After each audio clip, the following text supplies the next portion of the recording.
can turn in your Bibles to the book of Proverbs chapter 31. Proverbs chapter 31. We're going to start in verse 10. So hopefully you can just put your finger there while we begin and talk a little bit about some important things and get directly into the text. Proverbs 31:10. All right, is the AV, is everything ready? Yes, I hope. All right. Before we begin the sermon itself, I do have to take some time to mention something very important. The reason why I need to mention this is because there's a lot of misinformation that's going around. And I want to make sure that we as a church understand what has just happened. Something has happened that is unprecedented. And I'm not going to get too much into the unprecedented fact of this. But it gives us some light into some of the discussions that are going to be happening and can make a good guess about what we think is about to happen. And that is an unprecedented thing that happened was Samuel Alito wrote a decision regarding a Mississippi law where the Mississippi law directly, in its defense, challenged Roe versus Wade, which is known in our country as the law that legalized, or the decision that legalized abortion in all 50 states, okay? Mississippi specifically made that law in order to issue this challenge. It was a very bold move. Alito writes the decision, and this is the unprecedented part. The decision gets leaked, which means it gets sent everywhere. It's posted. It was posted in a newspaper. Now everybody's talking about it. I've spent the last week sifting through a whole lot of information regarding this landmark decision that could overturn Roe v. Wade. Now, the decision isn't official, which means things still could change.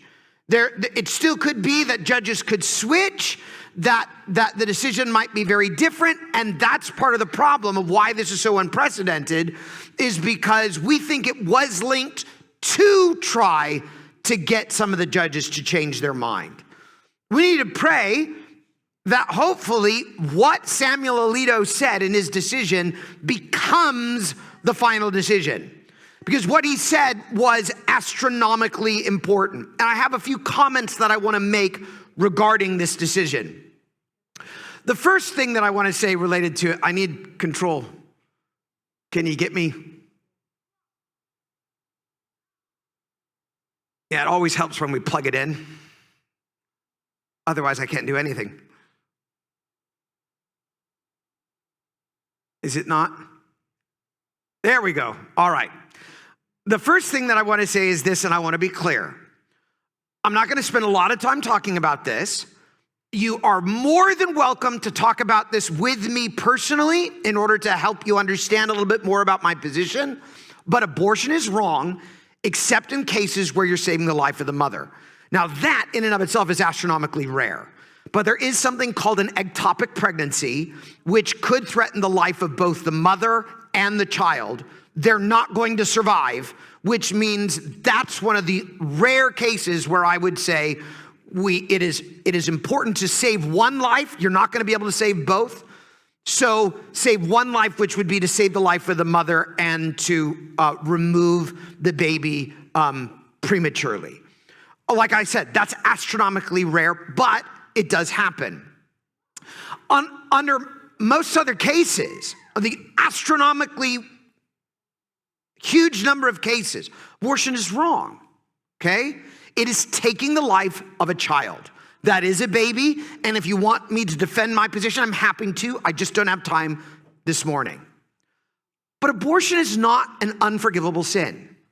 And this is often where the church ends up being a little too heavy-handed, where we don't like abortion, but we sort of treat it as it's murder and it's so wrong and we can't do it and we can never have it. And where I agree it's wrong, realize that in Scripture, King David committed murder. Moses committed murder. Taking the life of a child is horrible, but it's nowhere near as bad as what those guys did. And that specifically, God forgave them, redeemed them, loved them. So if you have had an abortion, or if you know someone that's had an abortion, we only have mercy for that kind of decision here. I'm sure it was horrible. So we believe in God's grace and forgiveness. It doesn't matter what you have done. We just pray that you can come to a better decision from this point on, okay? Number 3, overturning Roe v. Wade does not make abortion illegal. That is a lot of the misinformation that is happening.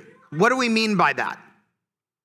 Roe v. Wade is a decision that forced all 50 states to say, all right, because of privacy, the government cannot make laws specifically targeting abortion within the first trimester.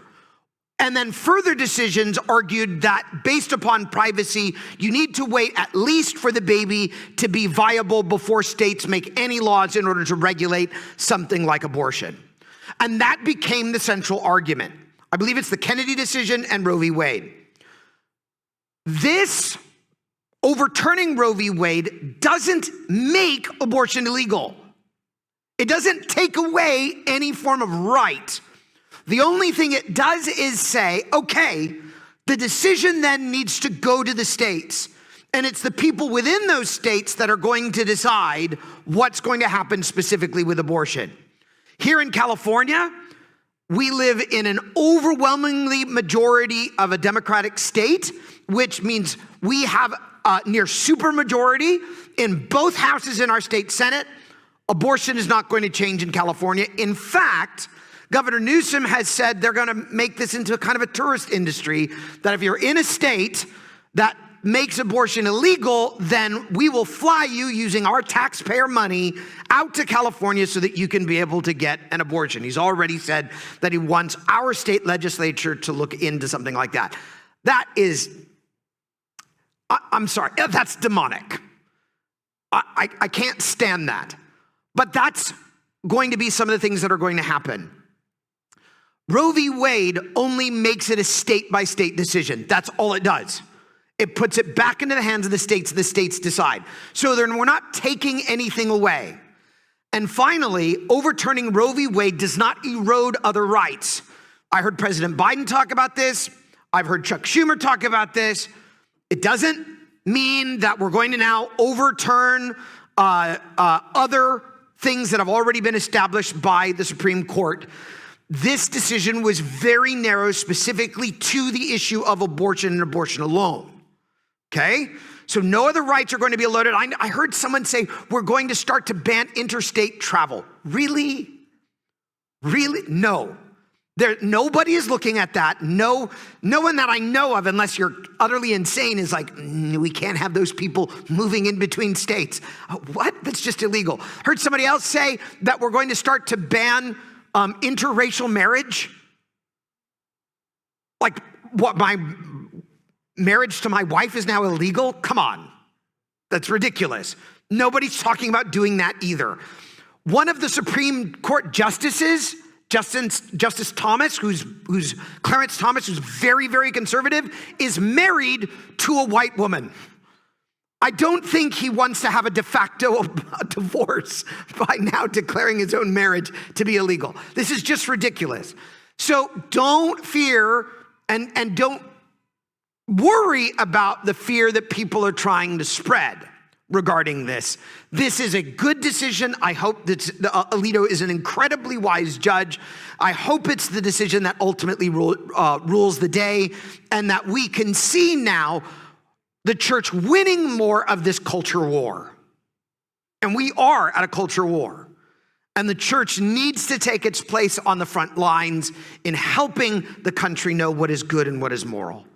So if you ever hear people talk about this, you can hopefully use some of this in order to be able to say, wait a minute. This decision doesn't do any of that. This is specifically what the decision says. It's focused on abortion alone, and it upholds the law of Mississippi, which says if we have a heartbeat, then you cannot take the life of that child. Okay? All right. That's all I'm going to say about that. Now let's get into the message specifically. When I was younger, I had horrible, and I do mean horrible dating experiences.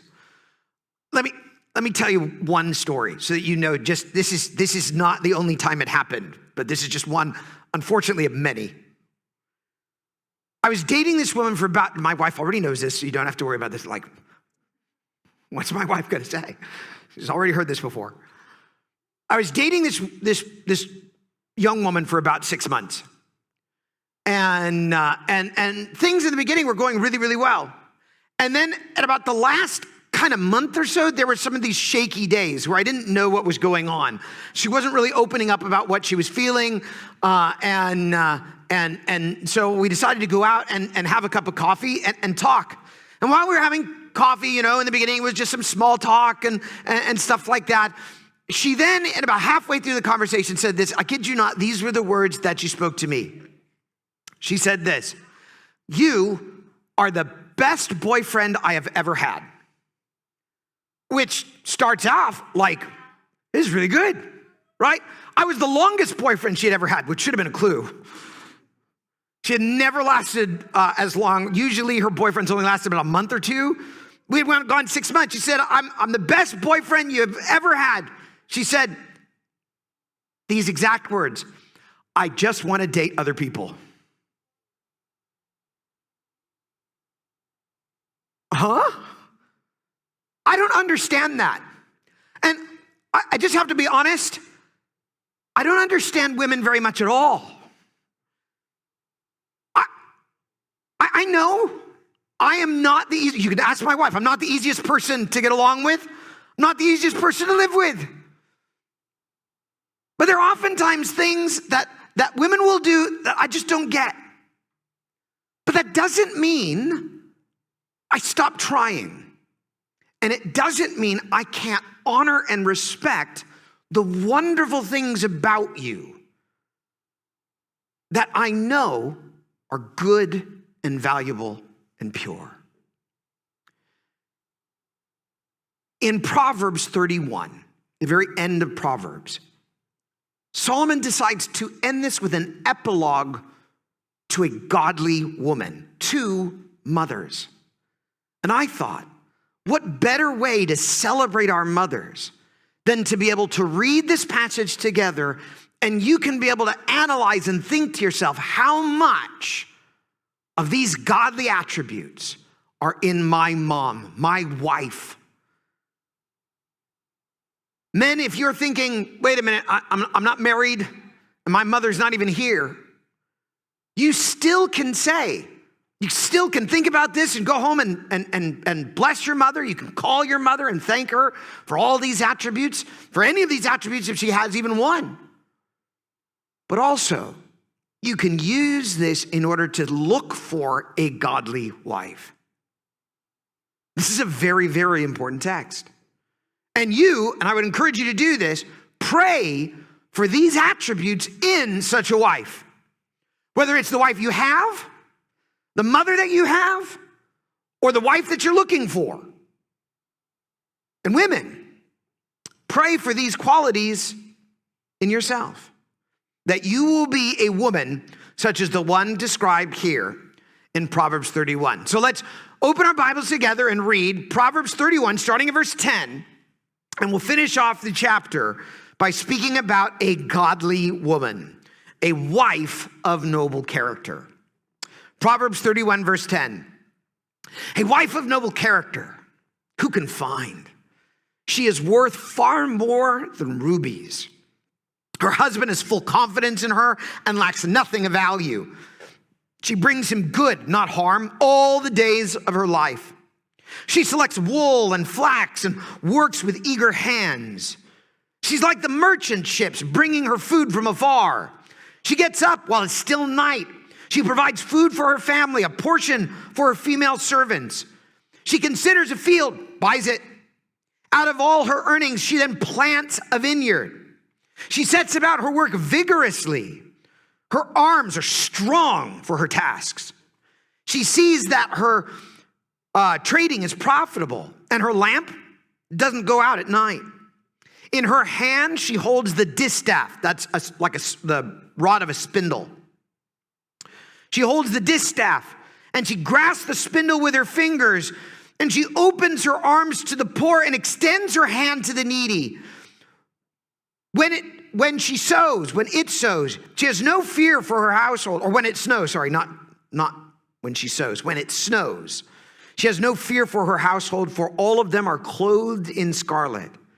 She makes coverings for her bed. She's clothed in fine linen and purple. Her husband is respected in the city gate, where she takes his seat among the elders of the land. She makes linen garments out and sells them and supplies the merchants with sashes. She's clothed with strength and dignity. She can laugh at the days to come. She speaks with wisdom. Faithful instruction is on her tongue. She watches over the affairs of her household and does not eat the bread of idleness. Her children arise and call her blessed. Her husband also, and praises her. And many women do noble things, but you surpass them all. Charm is deceptive, beauty is fleeting, but a woman who fears the Lord is to be praised. Honor her for all that her hands have done, and let her works bring her praise at the city gates. Let's talk about a godly woman. And ask ourselves, what are the characteristics based upon all that you see here? What are the characteristics of a truly godly woman? A woman that here says is worthy of praise. We know, and the Bible starts off with talking about the value of such a godly woman. This woman is highly valuable. Some Bibles might call her an excellent wife. Some other versions might call her a noble wife. In all aspects, it's saying that this wife should be treasured so much that she is more valuable even than jewels, more valuable than gold or silver. This is a highly, highly valuable treasure, a godly woman. Treasured so much that her husband doesn't need to worry about anything. Just puts her full faith in his wife, and he knows she's got it. So valuable that everything she deals with him and with her family is good, and they know it. They know that such a woman gives good things all her life, all her days. That is highly valuable. To be able to have a woman by your side that you know will give you good gifts for your entire life, that you can put your full faith in, I'll tell you, that is more valuable than anything on this planet. It's more valuable than a home. It's more valuable than any car you can drive. It's more valuable than any bank account you can possess. To have such a woman is a gift beyond measure. Now, when I was growing up, there was this toy called Voltron. I really liked the toy. The reason why was because this toy had these 5 lions that all converted together to make this one powerful robot. There was a whole Japanese animation that we watched in America. This toy, by the way, do you know this toy right now is worth over $600? This is a valuable toy. I wanted that toy. I knew that toy was expensive. When I was growing up, that toy cost about $50. And this is what I had to do. In order to find a toy like Voltron, I had to take my birthday and Christmas money. Now, fortunately, they were pretty much close together, okay? My birthday's in November, Christmas is in December. Every birthday, my great aunt Jessie would send me $15. Wow, that was a treasure. When I was growing up, $15. So I knew by January, I had $30. But this is worth $50, I have to get the other $20. And in order to be able to get that $20, this is what I had to do. I had to go outside and I had to mow the backyard, the front yard. I had to sweep up all the lawn clippings. I had to put them into the garbage can or into our little compost heap. I had to make sure everything was swept perfectly clean. And if I did that, I'd get $5. So I had to get 20, which means I needed to mow my lawn for a month every week, I'd get $5, front and back. It took the entire morning on a Saturday to do. But I would do that, and sure enough, I had saved up by February $50, and I could get Voltron. Only problem was most of the stores didn't have it. This was a toy that you could only get from Japan or from China. And there was only one place I knew that had toys that were often from China or Japan or sometimes Vietnam. That was the Santa Fe Springs swap meet. So on a Saturday, I would walk over to the Santa Fe Springs swap meet in order to try to find this Voltron. My mom was with me. I was too young, couldn't drive. But I saved up. I worked hard. This was months of planning and preparation. And I got there and I looked at the first toy booth. Nothing. I looked at the second toy booth. Nothing. I'm a kid. I'm only like 10 years old. I'm getting frustrated. I can't find what I'm looking for. Go to the next toy booth. Still nothing. I'm asking my mom, do you really think it's going to be here? She said, honestly, I don't know. I go to the fourth toy booth. Still nothing. I find this other toy. It was a lion, kind of like a transformer, could transform into a robot. I thought, well, that's kind of a cool toy. Maybe I'll buy that. And my mom said this, no. I'm like, hey, it's my money. She said very wisely, no. You saved up. You looked, you worked hard for this toy. Don't give up. Wait. And sure enough, after hours of going up and down all these rows of, some were selling socks and others were selling pots and pans and others were selling, shirts and clothing, and looking through every toy store I could find, I finally found Voltron. Selling for $45, a discount. I'd have $5 left over. Yes, I got what I wanted. It was so valuable to me that even when I was an adult, I saved that toy because it reminded me continually that you work hard, you plan out, you think about it. You're going to find the treasure you're looking for as long as you keep looking. Don't give up and don't settle. Don't give up and don't settle. A godly woman is so valuable. Don't give up looking for her. Don't think to yourself, well, I'm not gonna find anyone, so I guess. Don't guess. You wait. Gentlemen, you wait. Because when you find that godly woman, it's going to make everything in your life. You're going to build trust. You're going to see other qualities that you know you're going to need. She is going to help you grow to become the man of God that God wants you to be. She is the greatest blessing you can ever receive other than salvation. Wait for that godly woman. Now, some of you might say, but Pastor, I'm married. Now what? Pray. Pray for your wife to become that godly woman, even if you don't think she is right now. You pray these qualities over your wife on a regular basis. And even if she doesn't get all of them, you're going to change too. And you will see the goodness of God in the wife that you have. Don't give up. That's how valuable she is. Now you might say, Pastor Daniel, why does Proverbs start talking about value? Right? Of all the things, why doesn't it list the stuff that she does or her character qualities? Why begin with value? Here's why. Because God's values and men's values are not always the same. And God wants to start off by saying, this is a treasure. This is valuable. You're going to want this in order to whet our appetite to say, okay, what is it that we want? Because otherwise, if we just start talking about all the good qualities that we think that we want, some people might say, I don't know. Is that really important?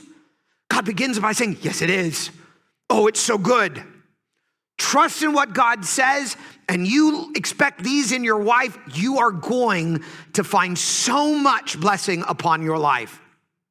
So what are the character qualities of a godly woman? The first is that she is a treasure. She is highly valuable. You might then say, okay, what is it that she's doing that's going to be so valuable? Why would we find her so valuable, right?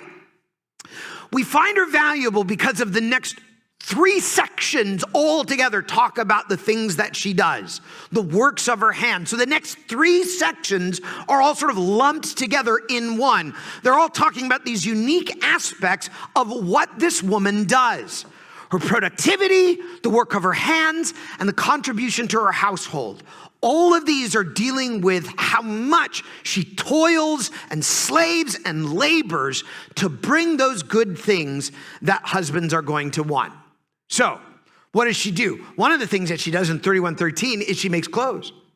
It says this, she sought out wool and linen, and then she proceeds to make in the business of her hands.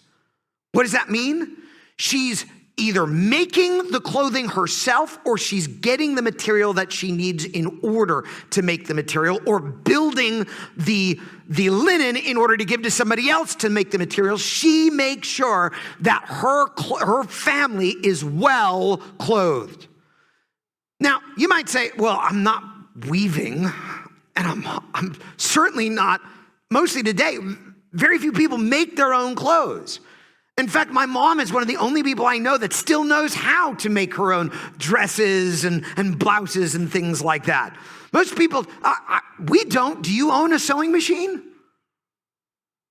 Yeah, it's very rare. Very, very rare to have one of those things. And when I tried to use one when I was earlier, did I make a mess. I learned this is an item I don't want to touch. Okay? It's very, very hard. But women still work hard, maybe not to make the clothes themselves, but to provide the clothes for their family. And I would say today that's just as valuable. It talks about in verse 16 how she cultivates a vineyard. Now, it says she considers a field. And the way it's sort of worded often in this translation is that it's kind of like she's looking at a field and then she buys it. Right? That's not what the Hebrew says. When the Hebrew says she considers a field, it's kind of like a woman who's looking at her house. And you know how women do this? My wife did this when we first got married. We did not live in the house that we live in now. But she walked into my little condo, and I know what she was thinking when she walked in, and we were actually talking about getting married. She was like, I can't live here. This is not good enough. And she needed to nest. She needed to make the home feel like it's hers. So one of the things we did when we were married is take my little bachelor condo and make it slightly more livable for my wife. Slightly more endurable. Have things that she would like, that would make her happy. Okay? Keep that in mind when this is going on. She's already living with her husband. But she's constantly thinking about the home, about her house, about everything that her husband is doing. And she's saying to herself, I can make this better. I can make this better. What could we do? And she considers one of the fields, maybe that's not really being used. One of the fields that maybe your husband is sort of leaving barren or doesn't have enough workers in order to be able to plow. And she says, you know what? I can do something with that field. What can I do with that field? Puts a grape in her mouth, spits out the seed into her hand.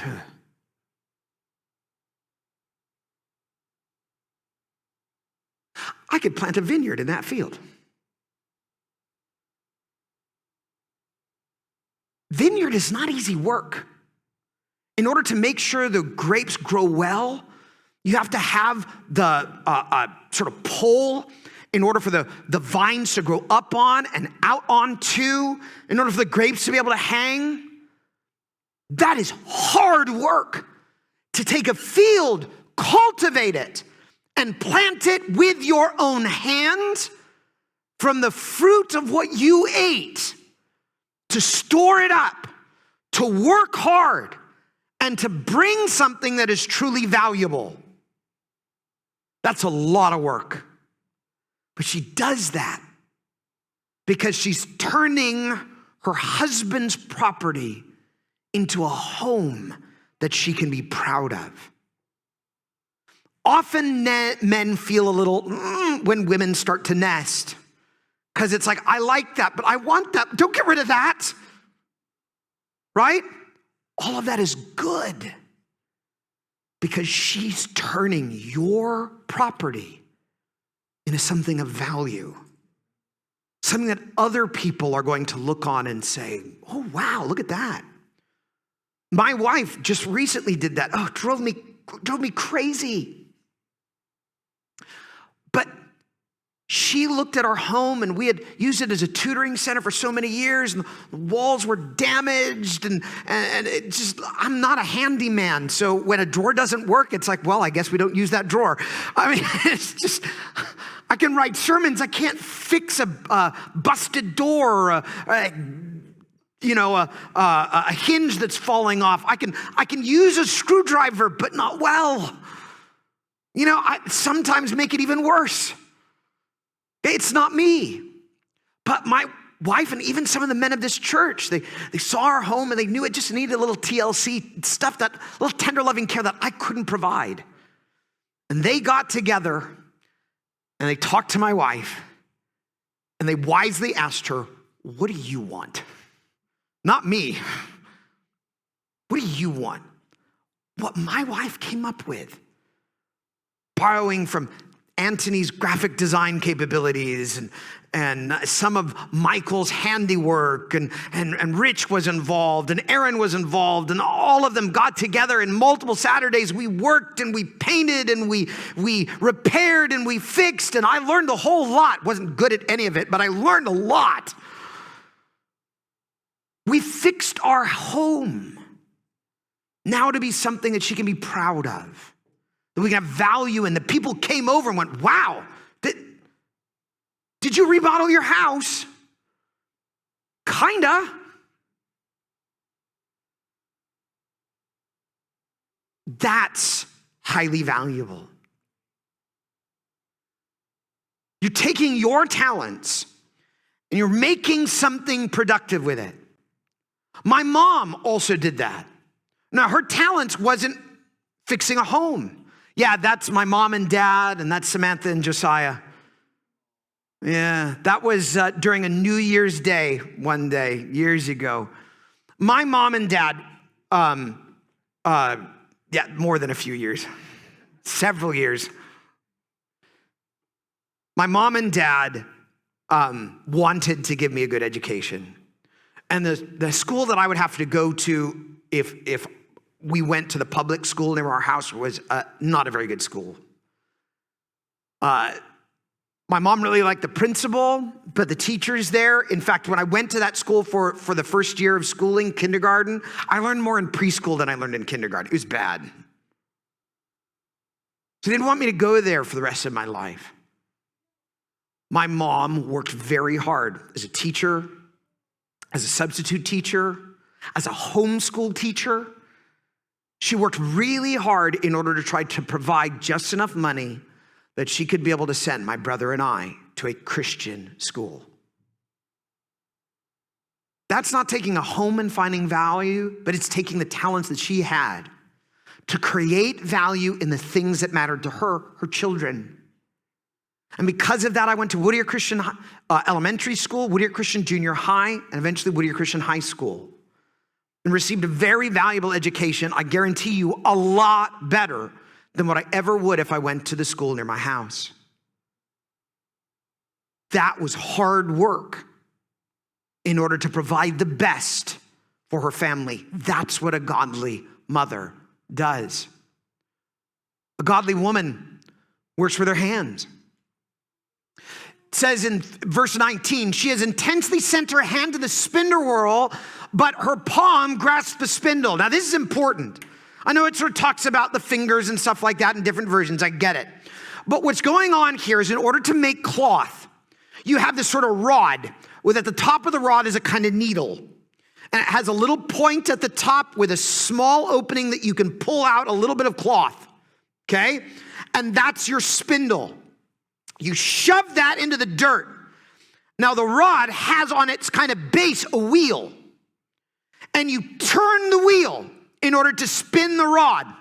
Okay? That way you could spin it faster as you're just lightly turning this wheel. That rod's going to spin around a couple rotations.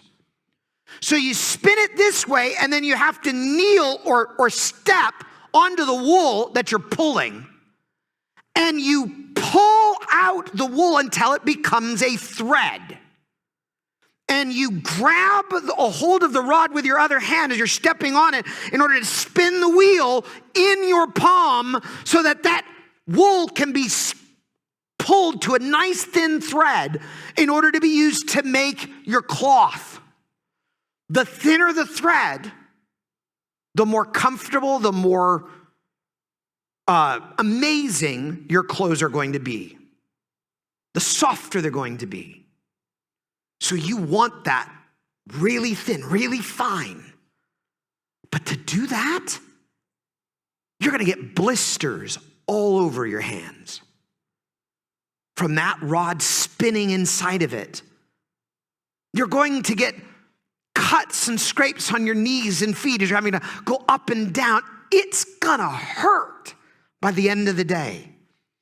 But that's the sacrifice a godly mother, a godly wife does for her family. She works until it hurts. And she keeps working. All to be able to provide something good, something of quality with her hands. Many people, when they do something like that, when they work so hard, they're like, you know what? I need some me time. I need to be able to go and relax or go to a spa or something. This godly woman turns around, and the Bible says in verse 20, she takes her hard work, and then she also considers the poor. She also considers others outside of her home that are not in need, or that are in need, rather. And she gives to them. She's constantly a giving, working person. That's a godly woman. It's kind of like Elizabeth Elliott. Elizabeth Elliott, if you do not know the story, she is not distantly related to me. Her husband, though, was Jim Elliott. Jim Elliott was a missionary, and he went with a whole crew to fly down to this very dangerous part of South America in order to bring the gospel to some of the natives there.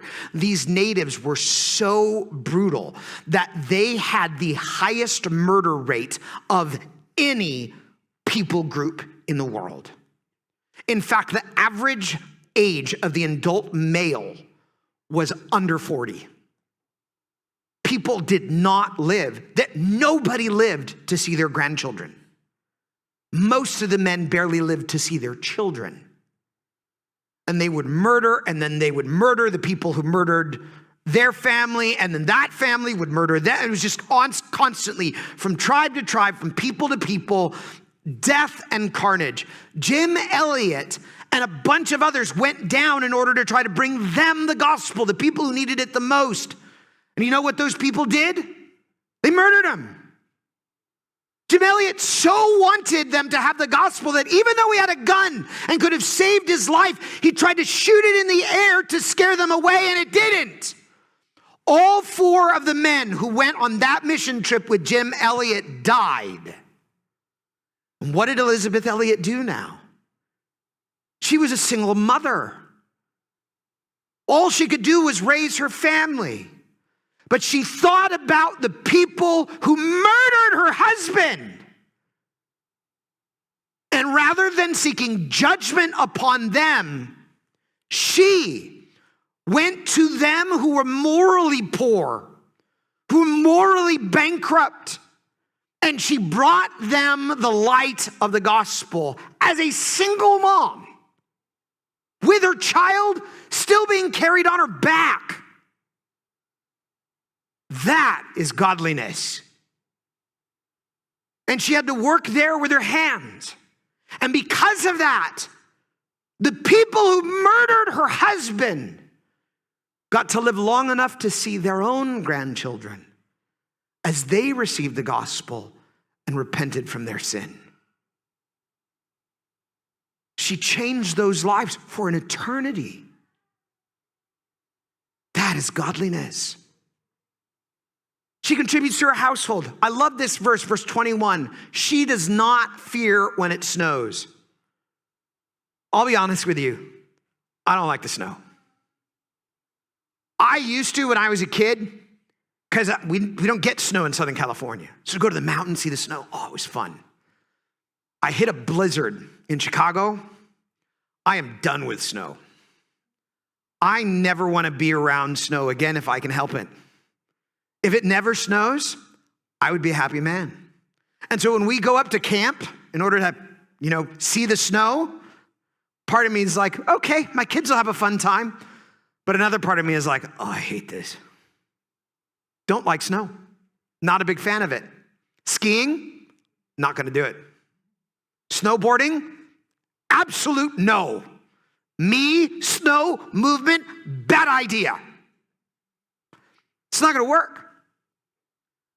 In Israel, it very rarely snows. It's a lot like Southern California.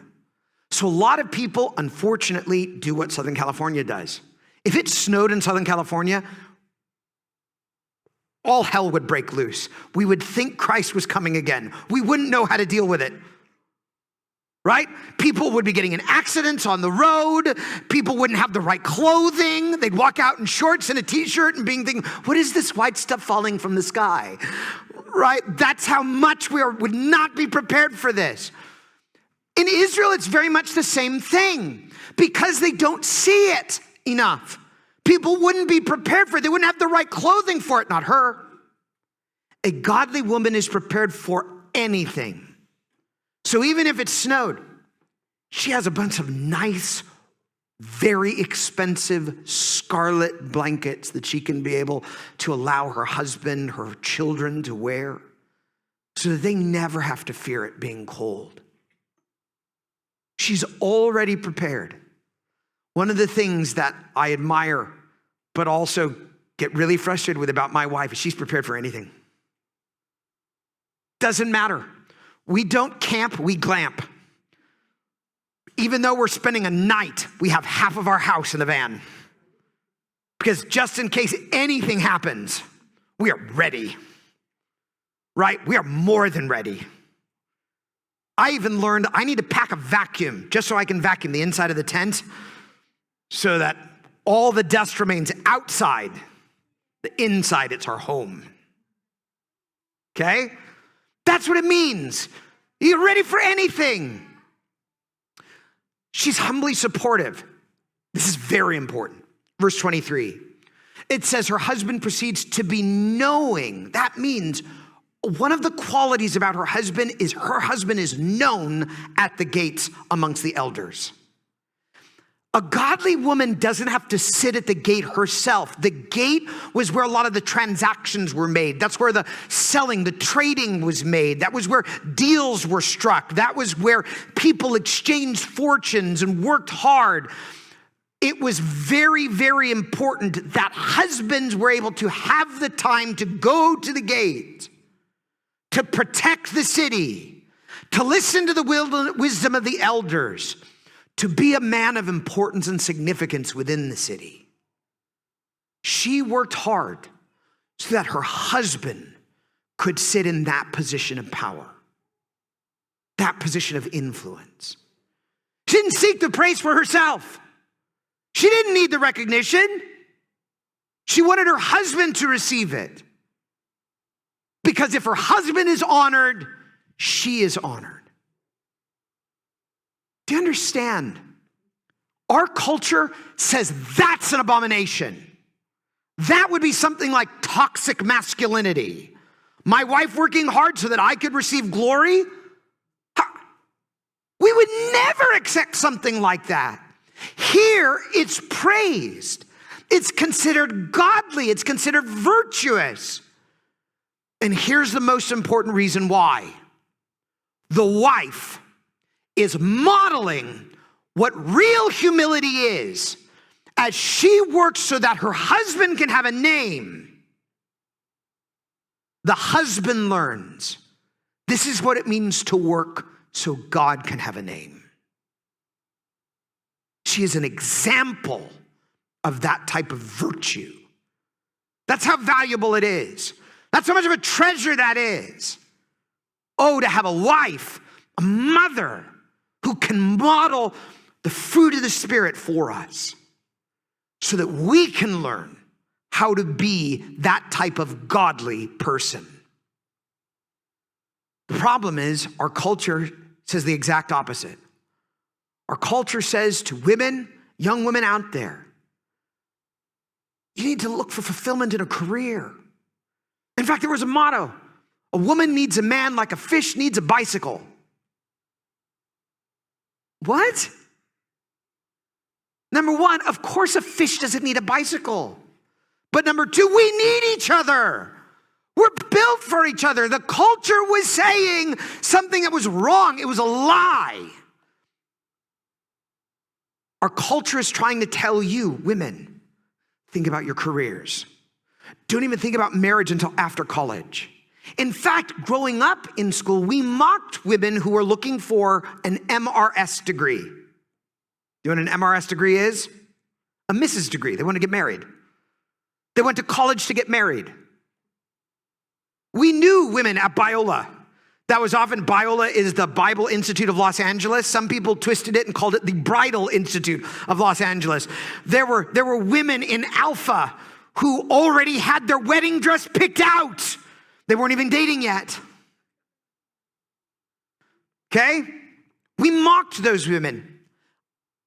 I want to tell you, to be a wife, to want a family, to work as a mom for that family, what a godly occupation.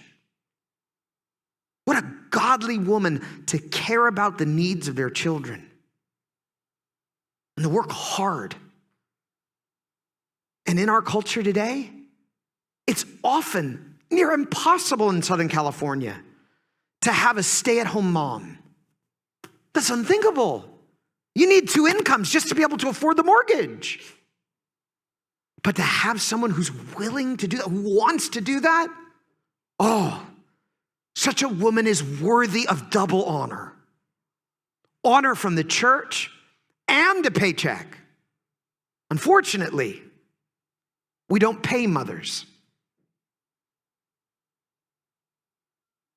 What are the characteristics of a godly woman?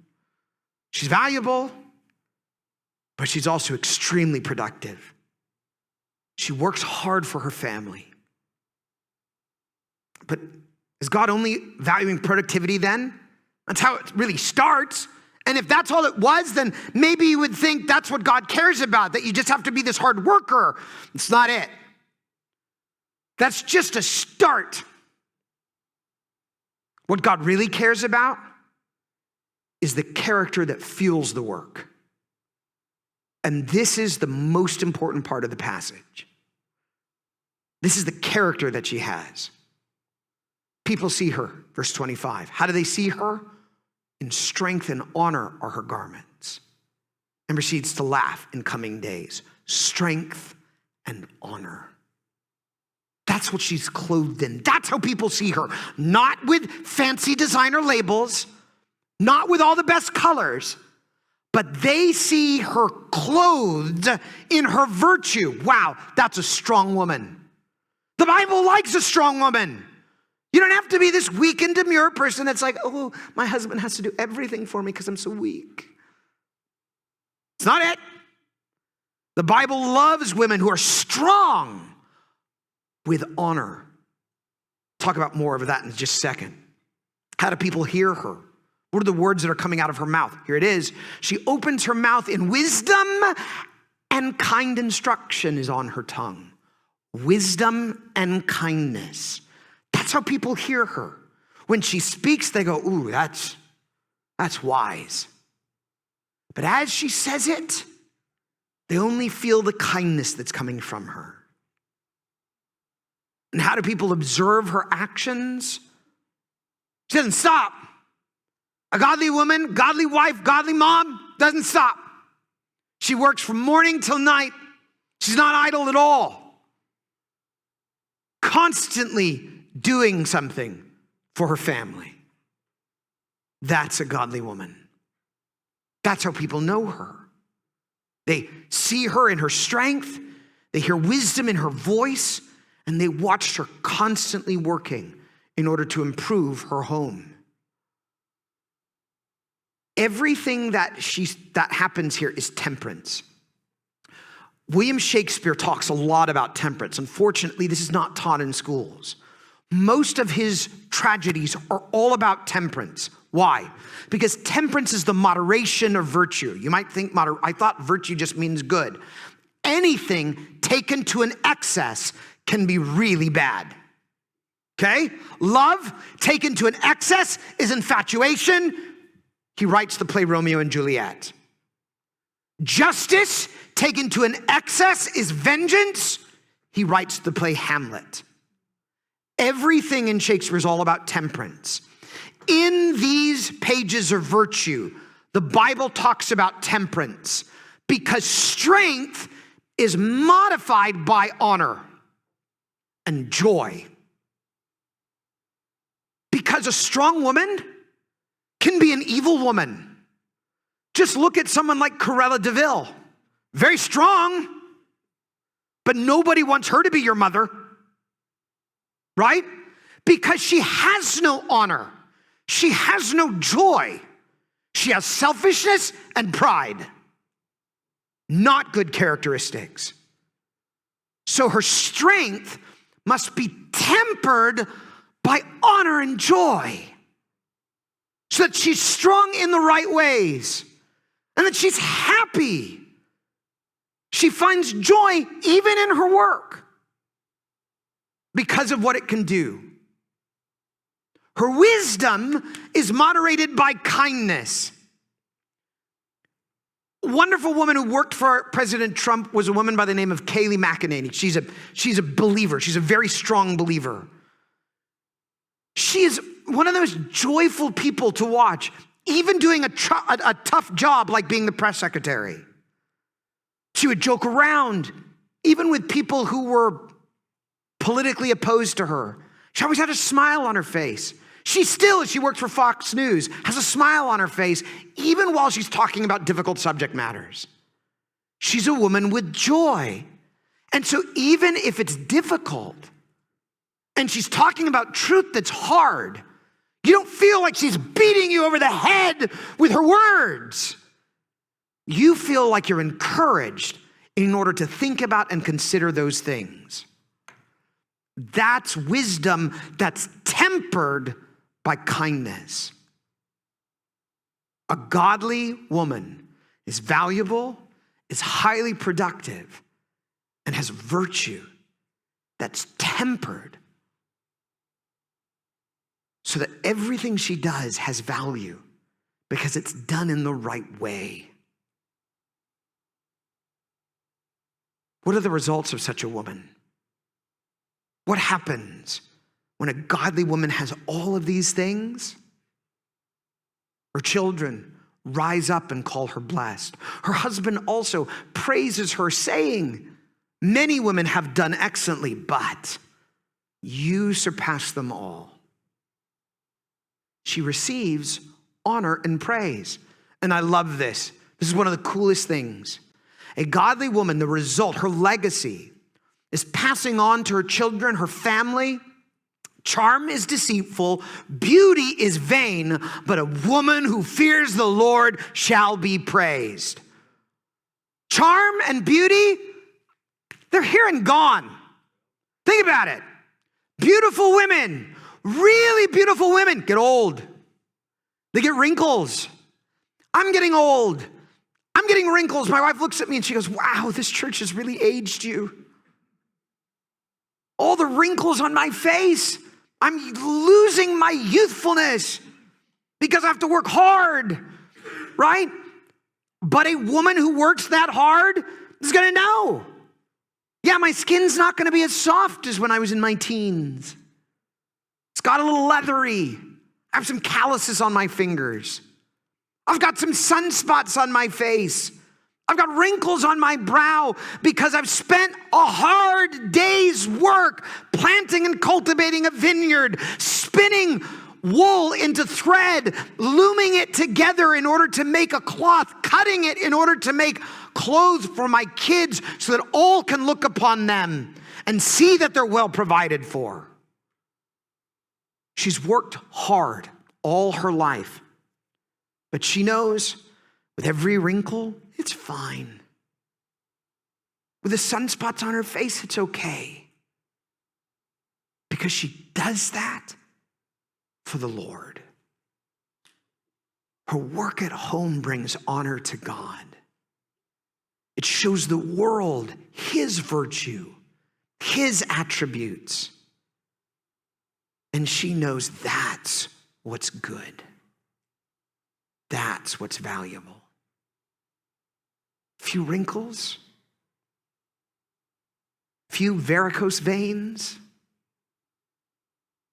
little bit of not as pretty as I used to be is beautiful in the eyes of the Lord.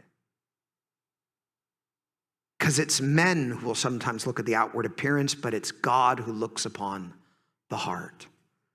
Don't worry about your charm. Don't worry about your beauty.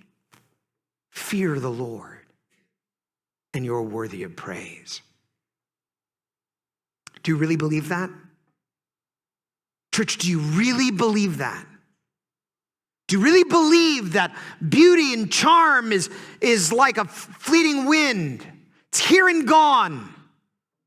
Or do you really care about how you look? If you really believe in what the Bible is saying, then why are we spending so much money on makeup, clothes, shoes, accessories? I wanted to try to find this joke for you by Michael McIntyre, who really, really good comedian out of Great Britain. And he tells a story about how he takes his wife shopping. And his wife finds this beautiful dress. They have this engagement coming up, and they're shopping for a dress. And she looks at, she just looks stunning in this beautiful dress. And she looks at him with this longing of, look at how beautiful I am. Can we get it, Michael? And he looks at the tag. No, it's like $1,000. Who's spending $1,000 on a dress? Why would, no, we can't afford this. But she has so much longing in her eyes, and she really does look very attractive that he goes, yes, we can. Oh, thank you, Michael, thank you. I need a new pair of shoes to go with the dress. Oh. And then a new clutch to go with the shoes to go with the dress. Are you kidding me? Why are we doing that? Why are we doing that, especially when you might only wear the dress once? When you may only use the shoes once? Those are things that don't remain. Virtue, kindness, wisdom, fearing the Lord, that's what remains. Now, I know we have to clothe ourselves, so it's okay to spend money on clothes. I'm not saying don't buy any more clothes. You don't always need the best. You certainly don't always need the most expensive. Virtue is how people should know you, not that you still look 30 when you're in your 40s and 50s.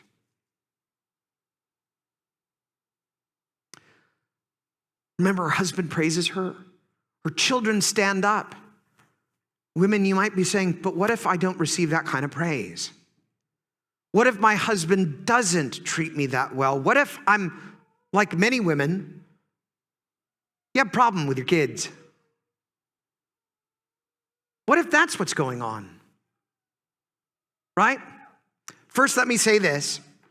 The Bible talks about in verse 28 that her son stands in order to give her praise. What does that mean? Boys are not allowed to stand in the assembly and say anything. When you're 12 years old as a boy, you can first go to the assembly, but you don't get to speak until you're 30. It's only when you're 30 that you can stand up and say anything. So when the Bible is talking about her son stands, it's probably referring to standing in the assembly. And if the son is standing in the assembly, that means he's old enough, he's wise enough to be able to consider all the things that his mother has done for him, and he can point out what was valuable, what was good.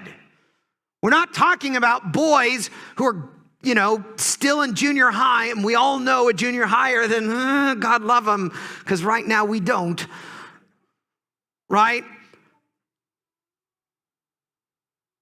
Wisdom follows, hopefully, age.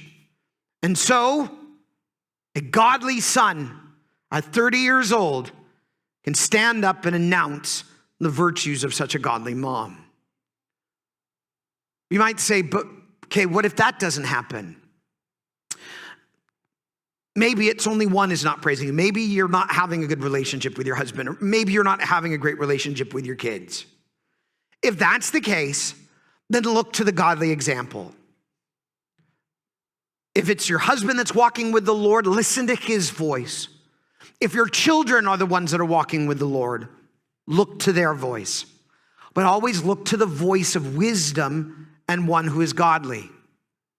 2, if neither your husband or your sons praise you, and they're older and should be wiser, ask yourself, do you fear the Lord? And do they fear the Lord?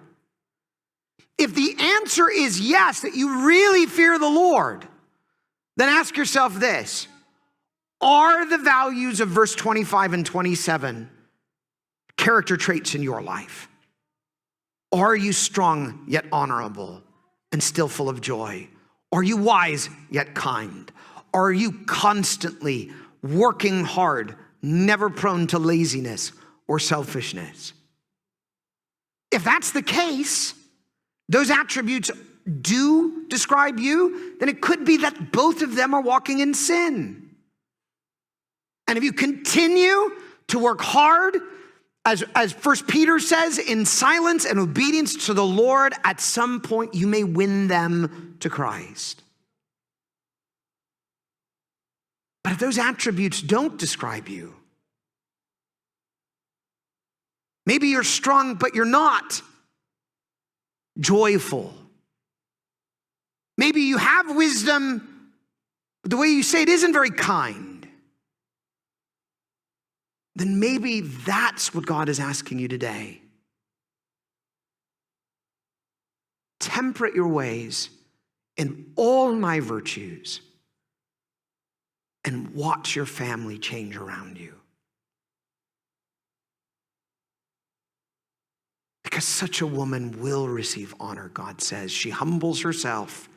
And God says, when you humble yourself, it is I, the Lord, who will lift you up. What are the characteristics of a godly woman? She's valuable, she's productive, she's virtuous, and she fears the Lord. Is that the kind of woman that's in your life? As I said, any of those attributes is worthy of honor, and you should thank the Lord, even if you could point to one and say, yeah, my wife is that way. Yeah, my mom is that way. You can thank the Lord then and thank your mother then for being that kind of woman. And if you are a woman, do these character traits describe you? Let's pray. But here's what I want you to do. Men, I want you to stand up. All men, stand up. I want you to go to either your mother or near a mother. And if you are related to that woman, you're her spouse or she's your mom, I want you to put your hand upon her. If you're not related to such a woman, I want you to extend your hand towards her. And I want you to begin to pray for that woman that she has these attributes in her life. That this description defines her. Now, if you know a woman who doesn't have a son or a husband here, then, and you're a daughter, you don't have to stand and do this, but go near to them right now. Extend your hands toward them and pray for them that they have these types of attributes.